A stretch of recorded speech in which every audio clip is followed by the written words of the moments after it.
નમસ્કાર મિત્રો, હું છું આપનો ઘનશ્યામ રાવળ. આપની સમક્ષ સ્વામિનારાયણ સંપ્રદાયના મંદિર અંતર્ગત એક ખબર લઈને ઉપસ્થિત થયો છું. સ્વામિનારાયણ સંપ્રદાયના જે પણ મંદિરો છે એ સરકારના દાયરામાં કેમ નથી, આ બાબતની એક એફિડેવિટ નામદાર સુપ્રીમ કોર્ટમાં દાખલ કરવામાં આવેલ છે.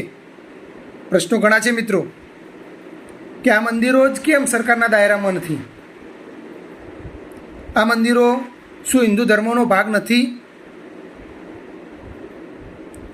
આ મંદિરો આપણા દેશમાં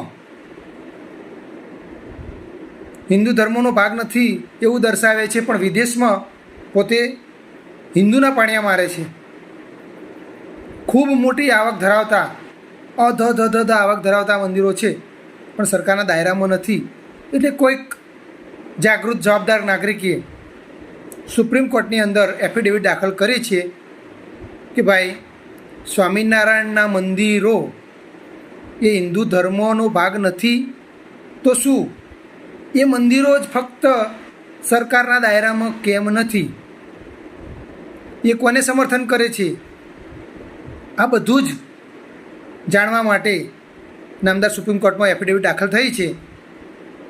આવી અવનવી ખબરો, જાહેરાતો અને માહિતીઓ માટે અમને ફોલો કરો, અમારી યુટ્યુબ ચેનલને લાઈક કરો.